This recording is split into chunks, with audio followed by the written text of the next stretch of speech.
बिस्मिल्लाहिर्रहमानिर्रहीम। अस्सलाम वालेकुम नाज़रीन, मैं हूं आम शहरी आरिफ हमीद भट्टी। नवाज शरीफ और मोहतरमा मरियम नवाज साहबा को एक तवील प्रेस कॉन्फ्रेंस करनी पड़ी जिस पर इमरान खान के लॉन्ग मार्च को जत्था करार दिया गया। नाज़रीन, ये वो जत्था है जिसमें 80 साल के बुजुर्ग भी हैं, 70 साल की खातून भी है, 50 साल का नौजवान भी है, बच्चे भी हैं, 25-30 साल के नौजवान भी हैं, और किसी एक के हाथ में पत्थर नहीं, किसी एक के हाथ में सोटी नहीं, असला तो दरकनार। क्या ये बातें अवाम के पुरअमन एहतजाज को जत्थे का नाम देना अवाम की तस्लील है? इसका फैसला आप करें। इमरान खान एक हिकमत अमली के तहत अपनी स्ट्रेटजी बना के लॉन्ग मार्च को हज़ारों को लाखों की तादाद में बदल चुके हैं, और कहा जा रहा है कि जब ये इस्लामाबाद पहुंचेगा इसका नंबर गेम बात ख़त्म हो जाएगी। इमरान खान ने वाशगाफ लफ्ज़ों में कहा है कि मैं मौजूदा हुक्मरानों के पल्ले कुछ नहीं, ना इनसे मुज़ाकरत कर रहा था ना करूँगा, सिर्फ और सिर्फ इलेक्शन चाहिए। उन्होंने इस मौके पर कहा, उन्होंने चीफ जस्टिस ऑफ पाकिस्तान से मुतालबा करते हुए गुजारिश की कि खुदा के लिए आज़म सवाती को बरहना करके मारने वालों के बारे में 100 मोटो लिया जाए और उसकी सीसी फुटेज से मुल्ज़मान तक ले जाया जाए। उन्होंने कहा, मौजूदा हुक्मरान घबराहट में मुझे और मेरी जमात के लिए साजिशें नित नहीं कर रहे हैं जिसको न अवाम की ताकत से नाकाम बना दूंगा। इस मौके पर नाजरीन, इमरान खान ने वाशगाफ लफ्जों में कहा कि बंद कमरों में होने वाले फैसले अब कबूल नहीं हैं। बंद कमरों में कभी फैसले करके चोरों डाकुओं को एनआरओ दिया जाता था जिसने मुल्क को डिफॉल्ट के करीब ले दिया है। अब ये काम नहीं होने दूंगा और आइन के मुताबिक शहरियों के बुनियादी हकूक के लिए जदोजहद करता रहूंगा। जबकि मरियम नवाज साहबा ने लंदन से बराह रास्त टीवी पर प्रेस कॉन्फ्रेंस कर दें या प्रेस टॉक कर दें, इमरान खान पर संगीन इल्ज़ामात लगाए। उन्होंने कहा कि इमरान खान साहब ने को कहा कि वो दहशतगर्द और गुंडे हैं, इनकी कोई परवाह नहीं करता। उन्होंने कहा पहले इस्टेब्लिशमेंट इनके साथ थी, अब इस्टेब्लिशमेंट के कुछ लोग एक दो इनके साथ हैं। इन्होंने किसकी तरफ इशारा किया? यकीनन ये तो मरियम नवाज ही कह बता सकती हैं। नाज़रीन, जिस पर नवाज शरीफ ने भी कल कहा था कि 2000 बंदे इमरान खान के लॉन्ग मार्च में, जबकि आंखों देखे हाल वाले साहबान इसको लाखों कहते हैं, पीटीए वाले लाखों कहते हैं, और गैर जानिबदार हल्के इसको एक बड़ी तादाद और एक कामयाब लॉन्ग मार्च करार दे रहे हैं। अवाम की बड़ी तादाद हर जलसे में, हर पड़ाव में बढ़ती जा रही है। लिबर्टी से लेके शादरा उन्होंने किया हो, खिताब इछरा किया हो, सादों की किया हो, मरीद के किया हो, गुजराले किया हो, बड़ लोगों की तादाद बढ़ती जा रही है और इमरान खान की ज़ुबान में भी तलखी आती जा रही है। आज उन्होंने एक सवाल के जवाब में कहा, अगर मार्शाल्लाह लगाना है तो लगा दें, मुझे क्या, मैं तो अवाम की हकीकी जद्दोजहद की जंग लड़ रहा हूँ और आखिरी सांस तक लड़ता रहूँगा। मैं मौजूदा हुक्मरानों को एनआरओ नहीं दूंगा। मुझे इक़्तिदार के दौरान भी एनआरओ देने पर मजबूर किया गया, पर मैंने हुकूमत अपनी ख़त्म करवा ली साजिश के तहत, लेकिन मैंने एनआरओ नहीं दिया।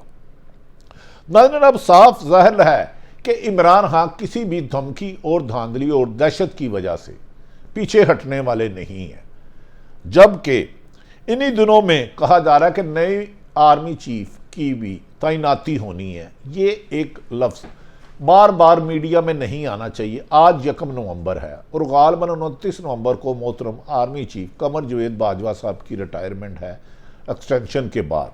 अब नए आर्मी चीफ का फैसला अमूमन माजी में तो 1 माह कबल हो जाया करता है। अब मौजूदा वज़ीर आज़म का अख्तियार है वो किसको करें। ऐसी सूरत हाल में तमाम नज़रों, अवाम की नज़रों का महवर सिर्फ और सिर्फ इमरान खान साहब हैं। हुकूमती इत्तेहादी कोई फैसला नहीं कर पा रहे। इमरान खान ने अब मोटरवे की बजाय जीटी रोड को तरजीह दी है, लेकिन जीटी रोड से गुजरना नामुमकिन होता जा रहा है कि लोग जोक दर जोक उसमें शिरकत करते हैं। हालांकि शाम के सूरज गुरूब होने के बाद इमरान खान सब चले जाते हैं, लेकिन अगले दिन इमरान खान की तकरीर में ज़्यादा जोश, आवाम में ज़्यादा जोश व बलवला और ताकत नज़र आती है। ये ताकत जब इमरान खान लिबर्टी से निकले थे रोज़ बरोज़ हर लम्हा बढ़ती जा रही है, और ये इमरान खान की बढ़ती हुई ताकत हुकूमत की बहुत ज़्यादा कमज़ोरी बनती जा रही है। दरअसल PTI के फवाद चौधरी और शाह महमूद कुरैशी असद उमर ने कहा है कि मुस्लिम लीग नून GT रोड में दफन होकर रह गई। आज वो GT रोड की भी पार्टी नहीं रही। उन्होंने कहा जो कभी नून लीग का गढ़ होते थे वहाँ हर घर से सदा आ रही है, यानी कि गुजरांवाला से इम्पोर्टेड हुकूमत नामंजूर, इम्पोर्टेड हुकूमत नामंजूर। इमरान खान ने आज नवाज शरीफ को दोबारा चैलेंज किया है कि मैंने तमाम ज़िमनी इलेक्शन में 13 जमातों को शिकस्त दी है, नवाज शरीफ आएँ मैं उनको उनके हलके से शिकस्त दूंगा। क्या नवाज शरीफ ये चैलेंज कबूल करेंगे? इमरान खान के हौसले और हिम्मत दिन ब दिन जवान होती जा रही है, ताकतवर होती जा रही है। वो एक दिन में 5-5 जगह खिताब करते हैं और उनमें ऐसी एनर्जी है जो हर दफ़ा पिछले खिताब से ज़्यादा होती है। उनकी ज़बान में अदारों को भी पैगाम दिया जा रहा है। उन्होंने आज नहायत अदब से कहा आज़म सवाती और शहबाज गिल की, जो उसे उठाया गया था, कपड़े उतार कर बरहना किया गया था, चीफ जस्टिस से मुतालबा किया कि इसकी वीडियो CC फुटेज मंगाएं जो FIA ले गया था ताकि हकायक आएँ। उन्होंने कहा आइन और कानून के मुताबिक अदारों का फ़र्ज़ है, ये अदारों की जिम्मेदारी है कि वो लोगों को उनके बुनियादी हकूक़ मुहैया करे, उनकी जानो माल का तहफ़्फ़ुज़ करे। अगर सरकारी अदारे आइन से मावरा हो के किसी शख्स पे जुल्म, तशद्दुद, नाइंसाफ़ी करते हैं तो सुप्रीम कोर्ट से बेहतर अदारा कोई नहीं इंसाफ के हसूल के लिए। उन्होंने चीफ जस्टिस से इस सिलसिले में मुतालबा किया और कहा कि आइन शहरियों को बुनियादी हकूक़ का तहफ़्फ़ुज़ करता है, ये तहफ़्फ़ुज़ की वायलेशन हुई है। पुरअमन एहतजाज को जत्था कहा जा रहा है जिसमें ख़वातीन, बुजुर्ग, बच्चे हैं, एक लाठी एक पत्थर नहीं। तो क्या बार बार हुकूमत इसको या हुकूमती इत्तेहादी इसे खून रेजी का नाम दे रहे हैं, जबकि माजी में खुद मौजूदा हुकूमत और इनके 13 जमाते इत्तेहादी कई लॉन्ग मार्च कर चुके हैं। नाज़रीन, कहा जा रहा है कि नवाज शरीफ ने आज आसफ अली जरदारी और मौलाना फजलुर रहमान से बात की और उन्होंने कहा कि इमरान खान की बढ़ती हुई मकबूलियत मौजूदा हुकूमत का खात्मा कर देगी। इस लॉन्ग मार्च को इस्लामाबाद जाने से पहले ताकत का हर इस्तेमाल किया जाए। याद रखें कि नवाज शरीफ ये दावा कर रहे हैं PTI के मुताबिक, पाकिस्तान तरीके इंसाफ के मुताबिक, कि नवाज शरीफ आइंदा आर्मी चीफ अपनी मर्जी का तैनात करना चाहते हैं, जबकि ऐसे शख्स को आइनी तौर पर यह इख्तियार नहीं दिया जा सकता जो सजा याफ्ता और मुल्क से बाहर हो। ताहम गैर जानिबदार हल्के आर्मी चीफ की तैनाती का इख्तियार बताते हैं कि सिर्फ वज़ीर आज़म पाकिस्तान को है। अब ये कब होता है? दूसरी तरफ मरियम नवाज ने आज इमरान खान के बारे में उन्हें चोर, डाकू, तोशाखाना में सजा देने का ऐलान भी कर दिया। अभी तोशाखाने का फैसला इलेक्शन कमीशन ने करना है, लेकिन मरियम साहिबा ने आज ये खबर दे दी कि उनको सख्त तरीन सजा होगी। सवाल जहाँ ये पैदा होता है, क्या चीफ इलेक्शन कमीशन ने तोशाखाना का फैसला कर लिया है या मरियम नवाज साहिबा ने करके भेजना है जो उन्हें यकीन है कि इसमें उनको सजा हो रही है?